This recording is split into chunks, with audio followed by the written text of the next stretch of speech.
All right, let's just dive right into this explainer. Today, we're exploring a seriously transformative concept: true peace and clarity. They don't come from escaping your real life or, running away to live on a remote mountaintop. They actually come from self-awareness and detachment. We're going to unpack a brilliant framework that shows us how stopping our impulsive reactions and simply observing our thoughts gives us total control over our inner world. So, we're starting off with this incredibly powerful core mantra because it really sets the tone for everything we're covering today. I am not the body or mind, I am the observer. Think about that for a second.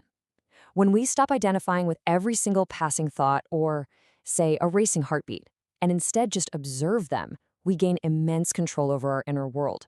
This specific shift in perspective is exactly what we're going to master. Here's our roadmap for this explainer. 1. The observer mindset. 2. The morning foundation. 3. Navigating the workday. 4. Evening release and reflection. And finally, number 5, core mantras for peace. Starting right off with section 1, the observer mindset, the foundation of inner peace. Look, transforming the kind of abstract concept of mindfulness into reality absolutely requires a practical, time-blocked routine. Inner peace doesn't just happen by accident, right? It requires a structured approach across your entire day: your morning, your workday, your evening, and your night. Being the observer literally just means watching your inner world without getting completely tangled up in it. I like to imagine thoughts are like cars on a busy highway. You're just sitting on a grassy hill, safely watching them drive by. You aren't trying to run out into traffic to stop them, and you definitely aren't chasing after them. You're just watching. That's how you stop reacting impulsively to every single emotion that bubbles up. Let's move into section 2, the morning foundation, setting the tone from 5 to 7 a.m. That 5 to 7 a.m. window, that is your sandbox for laying the groundwork before the rest of the world starts demanding your attention. The exact moment you wake up, take just 2 minutes of pure silence. Seriously, do not reach for your phone, just feel the realization that you are calm and you are the observer. Follow that up with 10 to 15 minutes of meditation.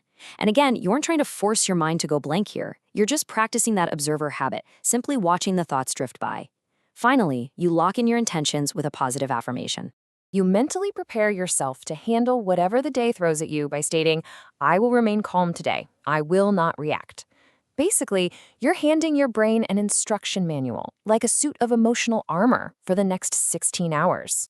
Which brings us to section 3, navigating the workday, the true test of peace. The absolute best strategy to survive the workday and maintain your clarity is to operate with full awareness and significantly reduce multitasking. When we multitask, like, say, trying to fire off an angry email while you're nodding along on a Zoom call, actually scratch that, trying to write any email on a Zoom call, our brain frantically switches gears, and we completely lose our seat as the calm observer. Instead, whatever you do, whether it's writing that email or taking a phone call, do it with your full, undivided attention. Consider the concept of detachment for a moment. You work hard, you put in the effort, but you do not tie your inner peace to the final outcome. Remember, the work is mine, not the result. By letting go of unnecessary worries about things you literally can't control, you maintain your balance. I want you to pause this explainer for just a second and ask yourself, what am I thinking right now? This is called the 1-minute pause technique. The source material recommends doing this every 2 to 3 hours during your workday. You just stop, take a deep breath, and check in. By checking in like this, you bring yourself fiercely back into the present moment. Because when friction inevitably hits, say you get pulled into a really difficult meeting, you have a choice. You can react impulsively, getting immediately stressed or angry, which honestly serves no one. Or you can choose mindful observation. You notice the anger, you feel it, and you simply let it pass, like a cloud in the sky. Moving right along to section 4, evening release and reflection, letting go of the day. So this is how you effectively wind down. Step 1. Sit quietly for 10 minutes, observing the day's events in your mind without judging yourself or anyone else. Step 2. Anchor yourself in the present by practicing gratitude. Just write down 3 things you're thankful for. Step 3. Reflect on your actions. And Step 4. Mentally release all the weight and events of the day. To make that self-reflection phase really work for you, use these direct questions. Where did I react unnecessarily today? And how can I improve tomorrow? Notice how it's not about guilt trips.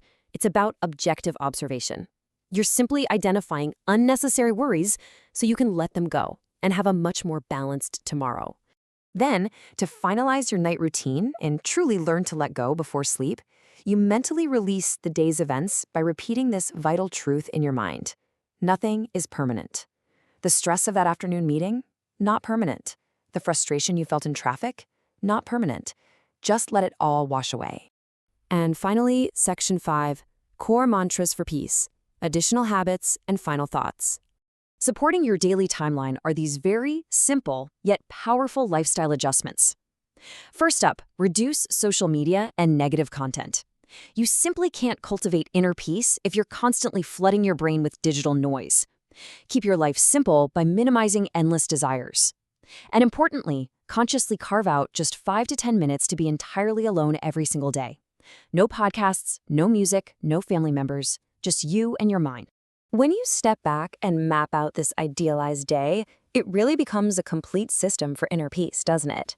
From the morning foundation to the workday detachment, the midday pauses, and the evening release, it all flows seamlessly together. Ultimately, peace is not outside, it's within me. You gain control over your inner world by looking inward, not by exhausting yourself trying to manipulate everything and everyone around you. True clarity always comes from within.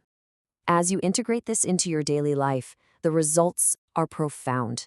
Your stress will naturally reduce, and by focusing on the present moment, letting go of unnecessary worries, and practicing gratitude, you'll find you can finally live a calmer, much more balanced, and truly meaningful life.